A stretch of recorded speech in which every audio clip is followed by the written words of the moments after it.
अभी हम बीरगंज के सबसे मुख्य तीर्थ स्थल के रूप में रहल माई स्थान चौक में अवस्थित गहवा माई मंदिर के गेट के आगे और गहवा माई मंदिर के सौंदर्यकरण के काम बीरगंज महानगर पालिका आगाड़ी बढ़ाई। लेकिन इस सौंदर्यकरण के काम के लेके यहाँ दो किस्म के बुझाई बा बीरगंज नगर भीतर।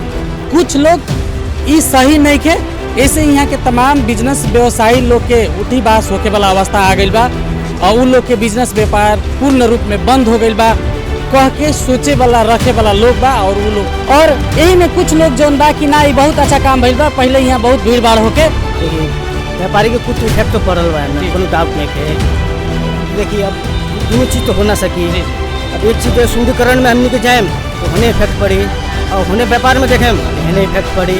तो कहे को मतलब कुल मिला के सब ठीक बा। 2 महीना 4 महीना 6 महीना में व्यापार तो हो गए बा, लेकिन उससे ज़्यादा शुद्धिकरण भी चाहिए, सुंदरकरण भी चाहिए। तो खुशी के बात बाटे कि एकदम विकास होता है। ऐसे पहले एक भव्य तरीका से ना बनल रहा, रोड के फैसिलिटी ना रहा। अभी अपने देखा था नहीं पूरा टाली वाली लागल बा, लाइट वाइट लागल बाटे, ये सब अभी भइल बाटे। पहले कथी रहे कि हितनी पाती के रोड रहे, दोनों बगल छान छान के बेचत रहे लोग, फल रहे, अंडा के दुकान रहे, जाति भी रहे। अब स्थानीय मंदिर बाटे, ऐतिहासिक मंदिर ये पूरा जगह प्रसिद्ध बाटे, पूरा नेपाल भर गवा माई के नाम बाटे। अब एक सामने अंडा भूजा के दुकान इतना ठीक ना लगे। लेकिन जो नियम संगत चीज बनल बाटे, आज संविधान विपरीत जाके रोड़ा कोनो के घर के दुआरी के रास्ता रोक दे। हम एक को बात जानता नहीं, हमने के बीरगंज के गवा माई के सौंदर्यीकरण विश्व के बढ़ो, विश्व विख्यात विश्व में गवा माई के प्रसिद्धि के बढ़ो, इस सब में हमने वो कैसन बने वाला बा बनला के बाद में हम संपूर्ण बीरगंज वासी में समर्पित करे वाला बानी। हाँ, ओकर नक्शा डिजाइनिंग इंडियन आर्किटेक्ट सब कैले बा। वो लोग 5-7 गते आके वो सब काम शुरू करी। बनला के बाद में हमारे एक चाहना बा कि बीरगंजों में गवा माई के प्रसिद्धि पूरा विश्व में फैली। ये चाह अब रह गल कि जो नहीं बनल बा, नेताजी कहले कि हम ऐसा बनाए कि यहाँ लोग बुझाई जे पानी में बा, हलो पानी में बा, लेकिन उनका मन में का बा जैसे गेट वहाँ लगा दिले, यहाँ लगा दिले, वहाँ लगा दिले, लेकिन लोग के अभी तक गड़बड़ाहट बा। लेकिन उनकरा कहला के अनुसार कि ये जगह ऐसा हुई कि यहाँ बहुत बहुत दूर के लोग आई।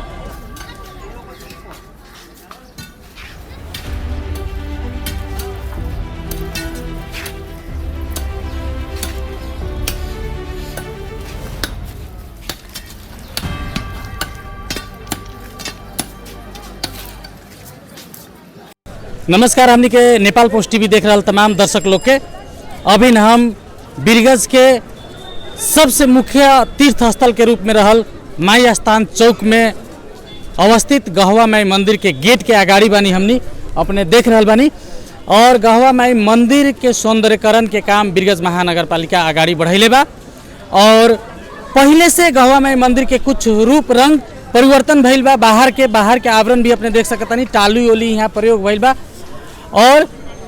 और भी जौन सौंदर्यकरण के बाकी काम सब महानगर पालिका आगाड़ी बढ़ाते जा रहा बा। लेकिन इस सौंदर्यकरण के काम के लेके यहाँ दो किस्म के बुझाई बा बीरगंज नगर भीतर। कुछ लोग ई सही नहीं के, ऐसे यहाँ के तमाम बिजनेस व्यवसायी लोग के उठी बास होके वाला अवस्था आ गई बा और उन लोग के बिजनेस व्यापार पूर्ण रूप में बंद हो गई बा कह के सोचे वाला रखे वाला लोग बा और वो लोग एकरा के विरोध कर रहा बा। और यही में कुछ लोग जौन बा कि ना ये बहुत अच्छा काम भइल बा। पहले यहाँ बहुत भीड़ भाड़ होके पार्किंग अव्यवस्थित रहे और बीच रोड में ठेला लगा के चाट छोला भाजा लगायत के विभिन्न खाए वाला सामग्री सब यहाँ वितरण, आइसक्रीम लगायत के सामग्री सब वितरण होके और समय समय में यहाँ विशेष मेला भी लग रहा बा। जैसे कि आज भी देख रहा बानी माघी संक्रांति के लेके छोटा सा विशेष मेला लागल बा, लेकिन पहले ऐसा भीड़ भाड़ यहाँ नहीं है। तो इस संदर्भ में हम कुछ यहाँ के बिजनेस व्यापारी लोग से भी स्थलगत अनुगमन के क्रम में, रिपोर्टिंग क्रम में हमने यहाँ पहुँचल बानी नेपाल पोस्ट टेलीविजन के टीम कि का बुझाई बा। यहाँ के व्यापारी लोग से भी हम प्रतिक्रिया लेवे के क्रम में बानी और यहाँ दर्शन करे आए वाला दर्शनार्थी लोग से भी हम संक्षिप्त रूप में प्रतिक्रिया लेवे के प्रयास में बानी कि इस सौंदर्यकरण के काम जौन बा ठीक बा कि गलत बा 100% ठीक बा 100% गलत बा त काहे बा अगर सही बा त काहे बा ई तमाम विषय वस्तु पर हम प्रकाश करे के प्रयास कर रहल बानी। सबसे पहले यहाँ एक जने युवा बानी हम उनकरा से अपन परिचय अपने बताई ना अपन नाम का। उमा शंकर पटेल। उमा शंकर जी अपने के कौन नंबर वार्ड में घर बा? 9 नंबर वार्ड बहुद्रा मई नगर पालिका। अपने यहाँ का काम से आइल बानी? काम से आइल बानी बाजार करे। पहले से बहुत चिकन भी लागत देखे में भी अच्छा भी लागता पहले से भीड़ बड़ा कम बा। तो लेकिन एकर विरोध भी हो रहा बा कहीं कहीं कि सौंदर्यकरण और हई बैरियर ओरियर जोन लगावल गइल बा ऐसे यहाँ के बिजनेस व्यापार सब ठप हो गइल बा कह के विरोध सब भी हो रहा बा। एमे का कहे अपने? विरोध हो रहा बा तो यहाँ के नगर पालिका में जो मेयर सब बानी ओकर सुविधा देवे के पड़ल। जी जी जी ये दुटुम कहे के बा जी। लेकिन अपने के विचार में ये काम ठीक बा होके के काम भी ठीक बा। माता के दरबार में भीड़ भड़ा का नहीं है हमरा देखे से पहले भी अपने आई रहनी यहाँ दर्शन करे जरूर आयल हो आइले रहनी बहुत और अभी आइल बानी अभी ना और पहले में का फर्क बा? अभी में बहुत फर्क बा। जी जी पहले बहुत ज्यादा भीड़ लागत रहा अभी भीड़ नहीं खे लागत। सब लोग अच्छा से घूम रहा बा छोट मोट दुकान बा तो अपन चल रहा बा। कुछ और यहाँ एक जने बानी वहाँ उनकर भी हम प्रतिक्रिया ले हम अपन नाम बतावल जाओ ना। हमारा नाम अजय शर्मा हो गई। अजय जी अपने के घर कहाँ बा? हम आदर्श नगर बा। आदर्श नगर में अपने एने कौन काम विशेष से आइल बानी? हमारे रेडीमेड के काम होला यहाँ दुकान सब में आवेला। अपने के दुकान बा यहाँ? ना दुकान में आवेला हमार सामान सब। अच्छा यहाँ दुकान में अपने के सामान आवेला। हम अपने के संक्षिप्त प्रतिक्रिया लेवे के चाहेम ई गहवा में मंदिर के बृहत रूप में सुंदरीकरण करल जाओ कह के महानगर पालिका लाग रहल बा। एकर दू किस्म के बुझाई बा यहाँ। कुछ लोग एकर विरोध भी कर रहल बा कुछ लोग कह रहल बा कि बहुत बढ़िया काम हो रहल बा। अपने के प्रतिक्रिया का बा? देखिए व्यापारी के कुछ इफेक्ट तो पड़ल बा एमे कोनो डाउट नहीं है। तो देखिए अब दोनों चीज़ तो हो ना सकी। अब एक चीज़ सुंदरीकरण में हमनी के जाएम तो होने इफेक्ट पड़ी और होने व्यापार में देखें तो होने इफेक्ट पड़ी। तो कहे को मतलब कुल मिला के सब ठीक बा। 2 महीना 4 महीना 6 महीना में व्यापार तो हो गए के बा लेकिन उससे ज्यादा सुंदरीकरण भी चाहिए सुंदरकरण भी चाहिए। जैसे गहवा में मंदिर परसा जिला के सबसे प्रमुख तीर्थ स्थल के रूप में बा। यहाँ पहले और अभी में का फर्क बदलाव अपने का देख रहा बा? बहुत बा जमीन आसमान के फर्क बा। पहले उतना ही गंदगी रहे उतना ही ठेला लागत रहे उतना ही भीड़ भड़का रहे अब उतना ही सुंदरीकरण हो गल बा। एकर कोनो जोड़ नहीं है। जी जी बहुत बढ़िया बहुत सुंदर। लेकिन कुछ लोग कह रहा बा कि है बैरियर लाग जाए तो अब जैसे कि घोड़ा गाड़ी एमे बियाह व्रत बंद के बात बा चाहे पूजा पाठ में भी समस्या हुई ये सब चीज होके के चाहे कि ना हो। देखिए बियाह में तो बैंड बाजा अंदर आओ देवता उनमें कोनो आपत्ति नहीं है लेकिन बाकी सब सुंदरीकरण के चाहिए हमनी के तो एकदम बेस्ट बा जी। सबसे सुंदर काम बा। बहुत बहुत धन्यवाद अपने हमनी के प्रतिक्रिया देनी है। एक जने यहाँ पुजारी भी पंडित जी भी बानी उनकर हम प्रतिक्रिया लेवल के चाहे टीका उका लगैले बानी वहाँ के अपन नाम बतावल जाओ ना। दीप नारायण दुबे। दीप नारायण दुबे सर ई गहवा माई मंदिर के बारे में अपने बहुत पुरानी बानी। गहवा माई मंदिर के धार्मिक महत्व का बा एकर मंदिर के विषय में संक्षिप्त रूप में बताई कितना पुराना मंदिर बा? ये तो मंदिर बहुत पुराना बा। एमे जंगल खानी रहे। जी जी जी इन्हें पोखरा रहे। जी जी बगल में दोनों तरफ पोखरा रहे। वहाँ छड़ी फेंकल गई। जी जी छड़ी फेंकल गई तो छड़ी एगो भेड़ियर के मिलल। अच्छा जौन अच्छे लाल के बाबा के बाबूजी अच्छे लाल भेड़ियर के बाबा के बाबूजी उनकरा उ छड़ी मिलल। आ माई कहली कि तू ही हमर पुजारी बोल। तो वहाँ के पुजारी बन गई नहीं? तो वहाँ के पुजारी बन गई नहीं। तो पुजारी बनला के बाद भेड़ियर तो आरती पूजा ना करी। जी जी हनु तो ब्राह्मण के रखल गई वो पहाड़ी ब्राह्मण के रखल गई। मदेशिया ओबरा ना रहे होई लेकिन मदेशिया के गहवा में मंदिर में परसा के लोग के चाहे परसा से बाहर के आवे वाला लोग के कितना विश्वास होला कि यहाँ माता से कुछ मांगल जाए तो मिली। इनकर जगता का बा इनकर महत्व का बा बताई? बड़ी बड़ी दूर के लोग आवेला। जैसे पंजाब के लोग आई रहे कोसी लेके हनु गुजरात के लोग आई रहे चढ़ावन चढ़ावे। जी जी हनु वो लोग आई लोग घूमे कुछ कहले हुई वो लोग के मनकामना पूरा भइल हुई तबे तो आई रहे। लेकिन अभी नहीं सुंदरकरण के काम जोन हो रहा बा हमनी भी देखले रहनी हमनी कॉलेज पढ़त रहनी सन तो इतना व्यवस्थित ना रहे ने टाली उली लाग रहा बा अभी। लेकिन दू किस्म के बुझाई बा यहाँ लोग के। कुछ लोग कहता कि ई सब कैला से हमनी के बिजनेस व्यापारी यहाँ के व्यापारी लोग के कुछ कम भइल बा। मंदिर में दर्शन करे वाला आवे वाला भक्त जन के लोग में भी कमी भइल बा। तो ई अच्छा भइल बा कि खराब भइल बा अपने ही बताई? अब रह गल कि जो नहीं बनल बा नेताजी कहले कि हम ऐसा बनाए कि यहाँ लोग बुझाई जे पानी में बा। जी जी जी हनु पानी में बा लेकिन उनका मन में का बा जैसे गेट वहाँ लगा दिले, यहाँ लगा दिले, वहाँ लगा दिले, लेकिन लोग के अभी तक हड़बड़ाहट बा। लेकिन उनका कहला के अनुसार कि ये जगह ऐसा हुई कि यहाँ बहुत बहुत दूर के लोग आई आ तमाशा देखी। जी हमने भी सुननी कि लाइटिंग के भी यहाँ काम होके वाला बा। एकरा बाद में बाहर से ग्रीन एकरा के पार्क के रूप में बनावे के, गाछ वृक्ष फूल गार्डन वार्डन के काम बा। ई सब एमे अवधार एथी में बा हमनी के नक्शा में बाटे बहुत सुंदर नक्शा बा। लेकिन वो तरीका के यदि बना दे तो उनका नाम हो जाये और सब लोग के कल्याण हो जाये। ग्राहक बाजार में जो दुकान बाड़ा सन एहू लोग के बिक्री ज्यादा हो जाये। अभी नया नया में कुछ कठिन बुझाता, लेकिन बाद में बिक्री बढ़ी। अभी नया नया में कठिन बा, लेकिन वैसा बन जाए जो लोग आई तमाशा देखे आ कुछ कीन के जाई हलू तो ये लोग का भी बिक्री बढ़ जाये। अभी अच्छा, साल भर ये लोग हमरा जानकारी में भइल है कि जब से सौंदर्यकरण के काम हो रहा बा तब से यहाँ चढ़ावन चढ़ावे आवे वाला लोग, भेंटी देवे वाला लोग, चाहे बाहर से पूजा करे वाले आवे वाला लोग में भी, दर्शन करे वाला भक्त जन लोग में भी कमी आयल बा मंदिर में। का बा कुछ कमी ठंडा से आयल बा, कुछ कमी ऐसा बा कि मोटरसाइकिल यहाँ नहीं आवे सकत हलू, कुछ ओसे कमी भइल बा। लेकिन पूजा तो होते बा, पूजा में लोग भक्त लोग आवते बा। सुनिए एक जन यहाँ भैया बनी, उनकर भी प्रतिक्रिया ले।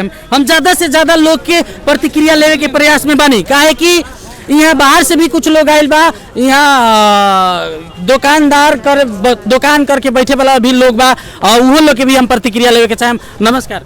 नमस्ते जी। अपन नाम बताओ जाना। सुनील कुमार गुप्ता। सुनील जी अपने कहाँ से आयल बानी? हम बीरगंज में रहने। कौन नंबर वार्ड में घर बा?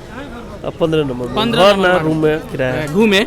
आज शनिवार भी बा घूमे आयल बानी। थोड़ा सा सामान से किन मिल करे तो कम से कम हफ्ता दिन लोग काम करेला, लेकिन शनिवार अपन घर परिवार बाल बच्चा के साथ कम से कम लोग कहेला कि मंदिर घूम आवल जाओ। गहवा माई मंदिर यहाँ घूमे आवेला, बीरता मंदिर घूमे जाला लोग।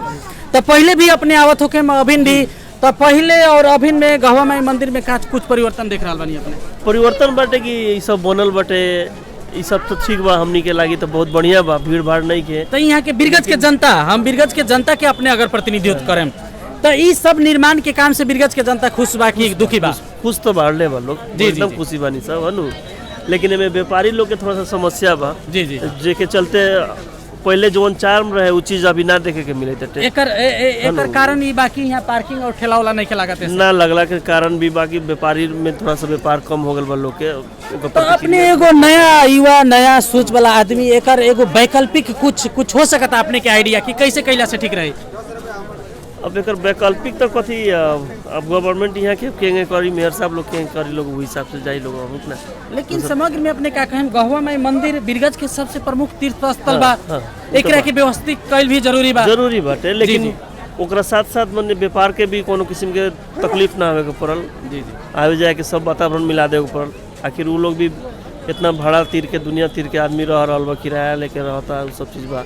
बहुत लोग के घरे यही लंग बा, बहुत लोग के घरे बा घर भी बा, और जे व्यापार कहले बा वो लोग के थोड़ा सा खास करके हमनी के जहाँ तक लागला, अब जैसे ठेला वाला बा, पुचका वाला ये लोग बा, लोग सब हमनी यहीं सब खाई से तो देखल जाए और सब तकलीफ जी। हमनी के बीरगंज महानगर पालिका से भी हमनी ई विषय में पूछला में उन लोग के कहना रहेला कि पहले जथा भाभी यहाँ पार्किंग लागे, ठेला लागे, पुचका बिकाए, भाजा बकाए, अंडा बेचाए, चूरा बेचाए, तो इहे के लोग बीरगंज के लोग कहे एकरा के हटावे के पड़ल, एकरा के व्यवस्थित करे के पड़ल। अब कैला में विरोध करता कह के बात आइला ना विरोध हटावेला से ज्यादा कथी बा कि जाम रहे पहले, बहुत ज्यादा दिक्कत हो के काम धंधा करे में, आवे जाए में हन, वो हिसाब से रहे। अब उस सब के बारे में तो विशेष जो व्यापार यहाँ लोग बा, व्यापारी लोग बताए लोग कि केंगे बा का लोग बा, व्यापारी सब हमनी से ज्यादा व्यापारी जैसा लोग व्यापारी लोग से भी उन लोग से प्रतिक्रिया लेम तो उन लोग के ज्यादा इफेक्ट पड़ी नु। जी अभी व्यापार करे वाला देख रहा बानी हने हम चाहे हमारे कैमरामैन के की हने दिखावे के, यहाँ से लेके दोनों साइड में दुकान बा और अभी दुकानदार लोग एकदम व्यस्त बा। आज शनिवार होला से भी थोड़ा चहल पहल माई स्थान लगे हम देख रहा बानी, पहले से और दिन से ज्यादा आज चहल पहल हर शनिवार के यहाँ होला। और व्यापारी लोग सब लोग अपन बिक्री वितरण में व्यस्त भइला के कारण से शायद उ लोग प्रतिक्रिया देवे यहाँ नहीं आ रहा। तथापि हम उ लोग के भी प्रतिक्रिया ले, हम उ लोग के दुकाने में जाके हम प्रतिक्रिया लेवे के प्रयास में बानी।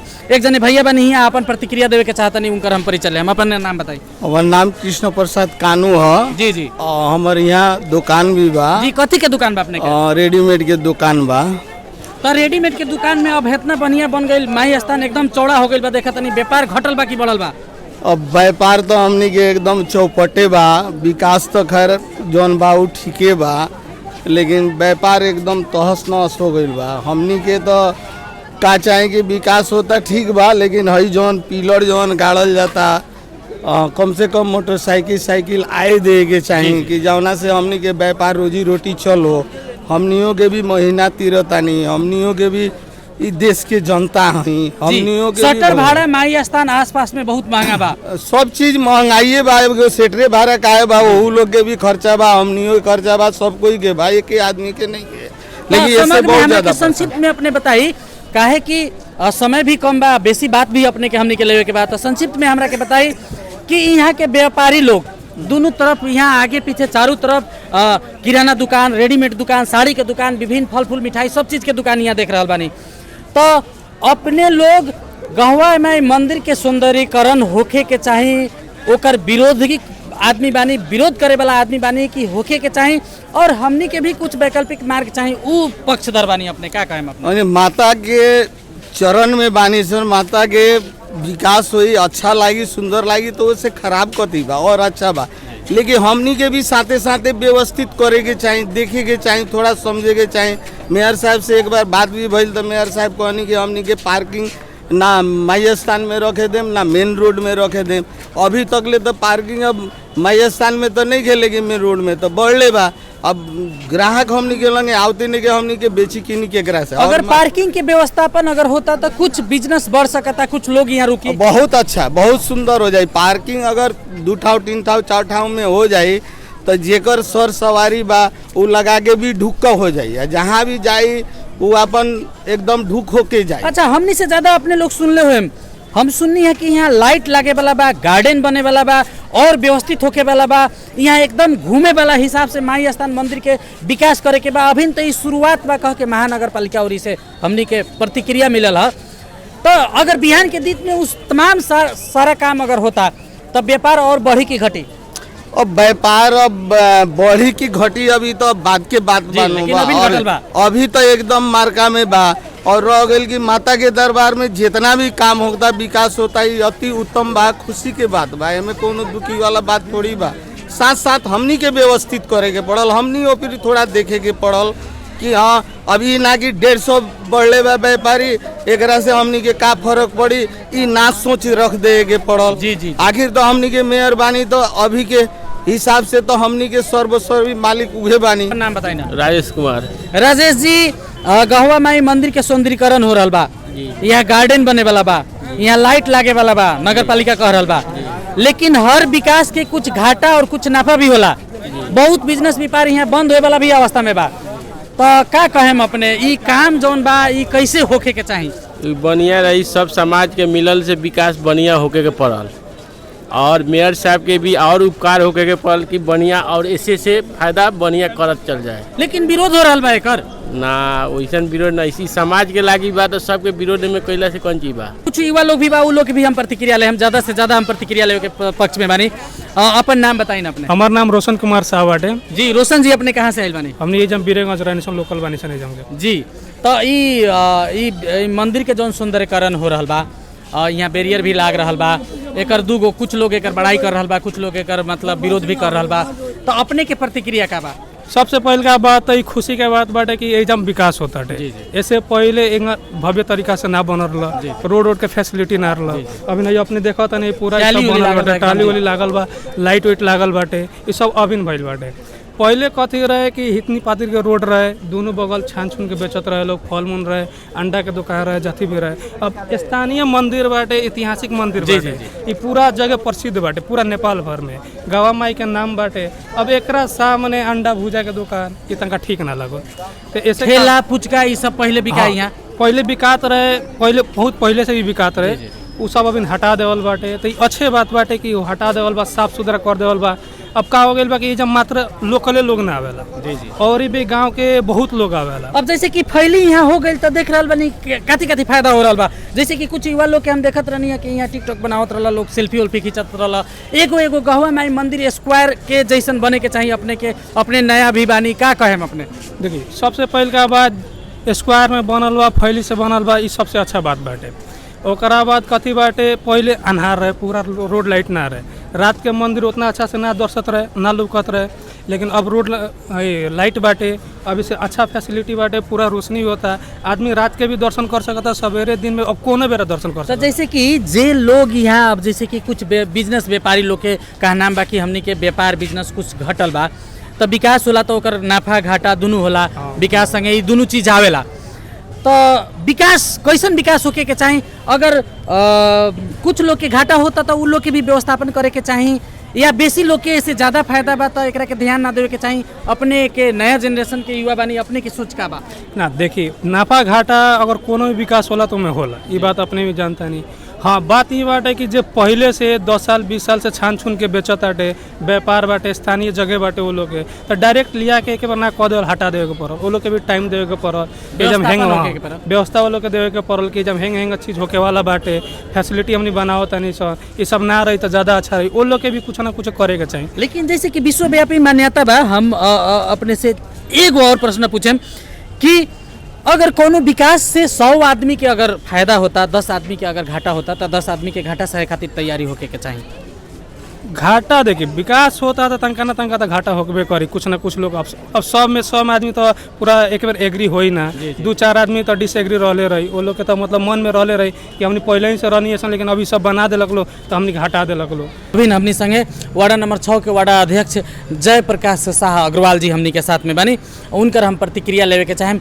इस समग्र बात का अध्यक्ष जी संक्षिप्त रूप में हमनी के बताएं कि ई जौन गहवा माई मंदिर सौंदर्यकरण हो रहा बा, होके के चाहिए कि ना होके के चाहिए? देखिए, गहवा माई सौंदर्यकरण ना पूरा बीरगंज सौंदर्यकरण होके के चाहिए, ओमे हमेशन के कोनो दुई मत नहीं खे। बस सौंदर्यकरण के नाम में कोनो के उठी बस ना होके के चाहिए। यदि सौंदर्यकरण के नाम में यदि बढ़िया बा काम होके के चाहिए, ओकरा ला कोनो हमेशन के दिक्कत नहीं खे। तो जैसे कि बात आयल है कि अपने खुद अपने अपन नेतृत्व में स्थानीय लोग के लेके महानगर के जौन गति काम करवाही बा ओकरा के अपने विरोध कैले बानी, ई बात सत्य है कि गलत है? ई बात एकदम सत्य है। विरोध कथी के विरोध है, पहले जनता के ई चीज भी जाने के चाहिए। विरोध मतलब सौंदर्यकरण के विरोध ना है, विरोध जौन वहाँ बैरियर लगाई जाता ओकर विरोध है। मतलब आज वो एरिया भीड़ भाड़ ना होके के चाहिए, बात हमनी मानता नहीं। वहाँ जौन फुटपाथ पे व्यापार होकत रहे, साइकिल लगा के व्यापार होकत रहे, ओकरा के तनका हटा के ओकरा के व्यवस्थित करे के हमनी सन के प्लानिंग रहे। लेकिन वो प्लानिंग अंतर्गत पूरा बैरियर लगा के पूरा आवते जावत बंद करा देवे के विरोध बा। एमे हम अपन वड़ावासी के साथ में बानी, एकरा ला हम प्योर विरोध में बानी, चाहे हम बोर्ड में रही ना रही, अपना जगह के बात बा। एक स्थानीय क्या कि हमनी सन जनप्रतिनिधि हैं, जी। जनप्रतिनिधि है के मतलब ई भइल कि जन भावना अनुरूप काम करे के। अपने लोग खुद योजना लेके आईनी, महानगर पालिका के एगो जिम्मेवार अपने व्यक्ति अपने लोग खुद लेके आईनी योजना कि गहवा मंदिर के सौंदर्यकरण होके के चाहिए। यहाँ जौन अव्यवस्थित और भीड़ भाड़ पार्किंग के जौन पहले से समस्या रहे, वो तमाम समस्या के समाधान होके के चाहिए। का बा अपकमिंग अपने लोग की योजना, एकरा के कैसे अपने लोग व्यवस्थित कर सकें? हम ये चीज कहें कि आज वहाँ देखिए, आज बैरियर लाग गई के बाद भी वहाँ 8-10 गो नगर प्रहरी खट रहा बा। एकरा मतलब बीरगंज महानगर पालिका के जो मेन नेतृत्व बा, ओकरा के अपन मतलब नगर प्रहरी पे भरोसा नहीं खे और ओकरा बंद करेला, ओकरा के वहाँ अव्यवस्थित के व्यवस्थित करेला, बैरियर लगा के वहाँ सैकड़ों व्यापारी के सैकड़ों घर धनी के वहाँ मतलब रुआबासी करा के एकरा विरोध बाटे, एकरा हम विरोध करते रहे। कैसे गहवा माई मंदिर में बढ़िया से दर्शन करो, ये तमाम विषय सब जौन बाजार में अभी चर्चा में बा, ई विषय में हमनी बीरगंज महानगर पालिका के मेयर राजेश मान सिंह से प्रतिक्रिया लेवे के क्रम में हमनी उनकरा के समक्ष हमनी पहुँचल बानी और हमनी के स्थलगत रिपोर्टिंग भी अपने देखनी। हमनी तमाम लोग से प्रतिक्रिया ले ले बानी, हमनी ज़्यादा से ज़्यादा भक्तजन वहाँ से व्यापारी वहाँ के वड़ाध्यक्ष तक लेके भी हमनी प्रतिक्रिया ले ले बानी। ये तमाम विषय सब पर बीरगंज महानगर पालिका के दृष्टिकोण का बा, ये हम बुझे के प्रयास में बानी। सबसे पहले हम मेयर साहब के स्वागत करम। मेयर साहब स्वागत बा अपने। धन्यवाद बा। मेयर साहब संक्षिप्त में हम बीरगंज महानगरपालिका जौन गहवा माई मंदिर एगो पर्सा जिला के प्रमुख तीर्थ स्थल के रूप में दर्ज बा नेपाल के सूची में, ओकरा के कैसन अपने लोग के बनावे के योजना बा? थप भी सौंदर्यकरण तो कुछ काम सब महानगर शुरू में कैले बा, और काम सब भी का होए वाला बा और वो कैसन बने वाला बा? वो कैसन बने वाला बा बनला के बाद में हम संपूर्ण बीरगंज वासी में समर्पित करे वाला बानी। हाँ, ओकर नक्शा डिजाइनिंग इंडियन आर्किटेक्ट सब कैले बा। उ लोग 5-7 गते आके उ सब काम शुरू करी जी। बनला के बाद में हमारे एक एगो चाहना बा कि बीरगंजो में गौवा माई के प्रसिद्धि पूरा विश्व में फैलो, ये चाहना अनुरूप हमनी के काम करता निसन। तो वहाँ के स्थानीय लोग के या बीरगंज महानगरपालिका के जनता लोग के कितना सपोर्ट मिल रहा है आपने लोग? ना जनता लोग के साथ ना रही तो ये विकास संभव ना रहे। हाँ, अभी कुछ व्यक्ति लोग जो व्यापारी वहाँ जो चाहे गाँव मैया के आगे के कुछ दुकानदार लोग बा, उ लोग के कुछ कहना बा कि हमनी के व्यापार मंदा हो गई बा। मनोज जी, हम रउए से जाने के चाहता नहीं, रउआ वहाँ के साथ स्थलगत रिपोर्टिंग तो कैले हो। हम रउआ से निवेदन करे के चाहता नहीं, बीरगंज के मेन सड़क के आदर्श नगर के बाजार मुख्य बाजार हम वहाँ के भी बाजार के आजू वस्तु स्थिति का बा, इहो बात जाने के रउआ से निवेदन करम।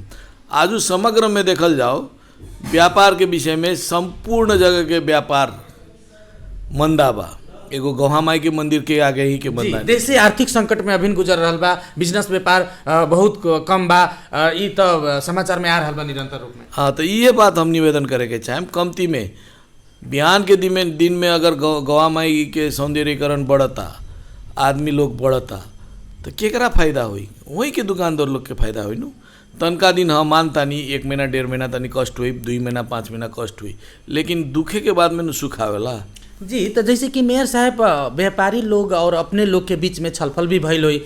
व्यापारी लोग नहीं के समझे सकत कि महानगर नहीं के समझे सकत, कालांतर में अगर बढ़िया किस्म से व्यवस्थापन होता तो दर्शन करे वाला भक्तजन के बढ़ी अपने लोग के अनुमान ले बनी और व्यापार भी बढ़े ना। खासकर वहाँ के कुछ व्यापारी लोग के ई मानसिकता छोड़ दे के पड़ल कि मोटरसाइकिल आई हमरे दुकान के आगाड़ी रुकी व्यापार हुई, तो ई मानसिकता संपूर्ण बीरगंज के व्यापारी लोग के छोड़ दे के पड़ल। काहे कि रउआ सामान निमन बेचम, सेवाग्राही के सेवा निमन से देम, तो ग्राहक केनहो आई, ग्राहक केनहो आ सकता। ई नहीं कि बढ़िया हो ना दाम बढ़िया के बात ना करम हम। अब दाम तो उ लोग करी, सामान बढ़िया होके पड़ल, सेवाग्राही लोग संगे व्यवहार निमन होके के पड़ल। कभों रउआ पाले केनहो होके देखता नहीं, जो नाम चलल दुकान लोग बा केनहो से खोज के आवता कि ना जी। तो वैसन के उहो हुई, तो लेकिन रउआ लोग में वो भर पड़ी नु, रउआ लोग ना व्यवहार केंगे करम केंगे ना करम। जहाँ तक ले वो लोग आरोप लगावता महानगर पालिका के ऊपर कि मतलब ना महानगर पालिका वो लोग के व्यापार मारता, तो हम लोग वहाँ लोग से निवेदन करे के चाहें, वो लोग बीरगंजवासी होवन, बीरगंजवासी के तकलीफ देव के हमार कोनो मनसाया नहीं खे। वहाँ के सौंदर्यीकरण बढ़ता तो वहीं के व्यापारी लोग के फायदा बा, वहीं के आदमी लोग के फायदा बा, ई कि ना कि बाहर के आदमी लोग के फायदा बा।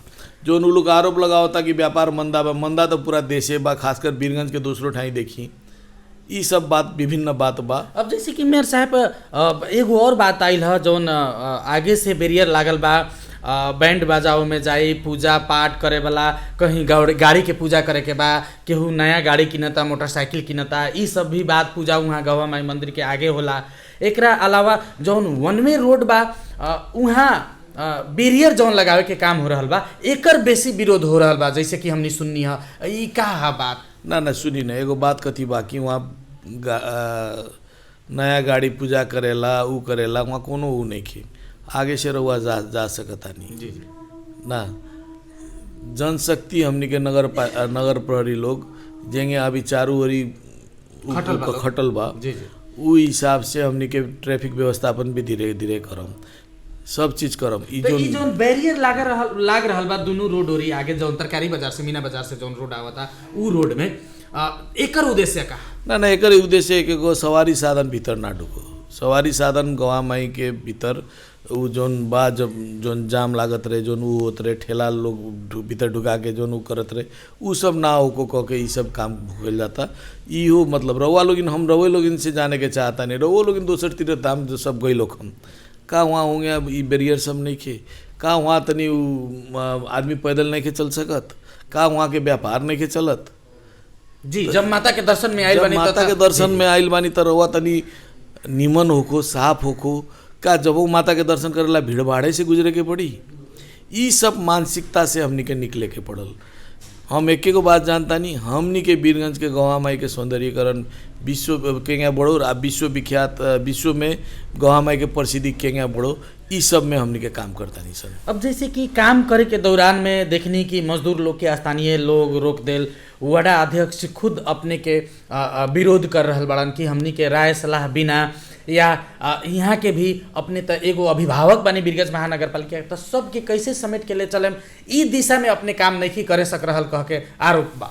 सुनिए ना, आरोप लगाए वाला आरोप लगात रही। वीरगंज के विकास के विषय में व्यक्तिगत रूप से राजेशमान सिंह केकरो से समझौता करके ना चली। उहे वड़ा अध्यक्ष जी हवन 6 नंबर के, उनका से सलाह करके सब चीज़ काम भइल बा। उहे उपभोक्ता समिति गठन करके कैले बड़न। हमरा के वोट के राजनीतिक नहीं के करे के कि हमर जनता है, हमर जनता के गलतों के में हमरा गलत सलाह हम ना दें। एक मतलब हमने जनता लोग के ई बुझल जरूरी बा कि शुरू में सौंदर्यकरण के काम में वडा अध्यक्ष लगायत स्थानीय लोग अपने के साथ में रहे, अभी धीरे धीरे अपने के विरोध कर रहा बा। ना ना कोनो विरोध नहीं के करल, उहो लोग बाद में समझी। हम विश्वस्त बानी, हम शुरू में रउआ से निवेदन कैनी, उहो जोन विरोध करे वाला भी हमरे जनता हुवन। हम ई सोच के चलता नहीं आ इहे मान के चलता नहीं। तो आगे के काम बा कौन गति में बढ़ी, काम अब अपने के रुकी कि काम आगे बढ़ते रही कि जनता जौन विरोध कर रहल बा ओकरा के समझा के अपने लोग सेटलमेंट करें। बहुत लोग के बुझाई बा कि मेयर साहब तो मतलब अपन फायदा खातिर ई काम कर रहल बाड़न, ई अपन फायदा खातिर कर रहल बानी कि जनता के फायदा खातिर कर रहल बानी, और जोन विरोध हो रहल बा ओकरा बावजूद में अब काम रुकी कि और द्रुत गति में आगे बढ़ी। एगो बात सुनी, काम जोन बढ़ गया बा उ रुके वाला बात नहीं के। जहाँ तक ले फायदा बेफायदा के बात बा ई हम ना उ करम। हमर वीरगंजवासी एकर मूल्यांकन करी कि हम फायदा कमाए खातिर करतानी कि वीरगंज के सौंदर्यीकरण कर बढ़ाए खातिर करतानी, ई सब हमर मूल्यांकन हमर वीरगंजवासी सब करी। ई हम कितना फायदा कमाइनी कितना घाटा कैनी संपूर्ण हमर हिसाब के लेखा जोखा हमर वीरगंजवासी करी। अब जैसे कि मेयर साहब एगो और संक्षिप्त प्रतिक्रिया हम लेवे के हम चाहें अपने से। बहुत लोग के बुझाई बा, कहीं कहीं बात सभी आइल बा समाचार समय कि वहाँ जौन टाली प्रयोग भइल बा और वहाँ के जौन सामग्री सब प्रयोग भइल बा उ कमसल बा, अगर व्हीकल हेवी अगर जाई तो फुट जाई। ई डर से महानगर पालिका बैरियर लगेले बा कह के इहो कुछ लोग के बुझाई बा। ई एकरा के भी प्रश्न कर दी। सुनी ना, अगर हम एक एगो बात जानता नहीं, वहाँ अगर हमने के जौन कहले मानी अगर वो गलत हुई तो हम कानून के सजाए के हकदार होखम। कोनो व्यक्ति संबंधित निकाय से हम ये राउरे चैनल के मार्फत से हम संबंधित निकाय के भी निवेदन करे के चाहता नहीं, रउआ लोगिन आके उ चेक जांच कर सकता नहीं। जोन व्हीकल हमने के 40 टन कहले रहन उ चला के भी देख सकता रहन। हाँ, ई सब बात में हमरा कोनो बात के चिंता नहीं के। जोन बात कहले बानी, जोन क्वालिटी कहले बानी उ क्वालिटी अनुसार काम होई, क्वालिटी के विषय में कोनो कंप्रोमाइज़ ना होई। अब आदमी के देखी, आदमी के सोच में परिवर्तन आवे के पड़ल कि हमनी के वीरगंज के निमन वीरगंज होई कह के, हमनी के वीरगंज के साफ होई कह के, सफा सुगर होई कह के। अब ई ना कि हमनी के वोट ला हमारे वार्ड के जनता है हमनी के ऊ कर देम बोल देम कर बात में तो हो जाई कह के ऊ होंगे। हमरा राजनीतिक नहीं के करे के।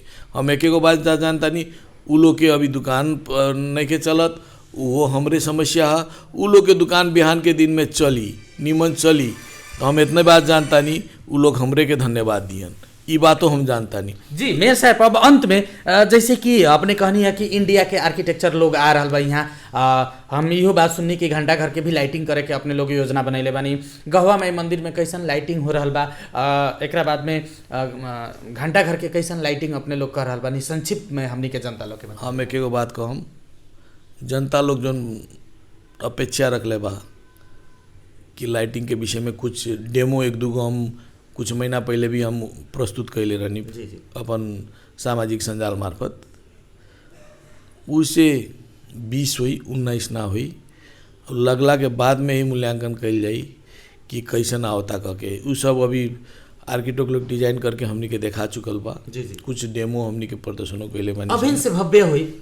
अभी से भी बहुत ज़्यादा भव्य, अभी तो सिर्फ आधा काम भइल बा। अब जैसे कि एकरा पहले महानगर पालिका अपने के शंकराचार्य गेट के सौंदर्यकरण कैले रहे, ई सभी बात आयल, वहाँ अभी अवस्था दयनीय हो गई बा, ओकरा के भी देख के जरूरी बा। महानगर पालिका अपने के खुद नेतृत्व में वहाँ गार्डनिंग के कारण दायाँ बायाँ गाछी रोपे के साहिब दरबार सेवा संस्थान के सहयोग में अपने लोग आगे बढ़ैनी।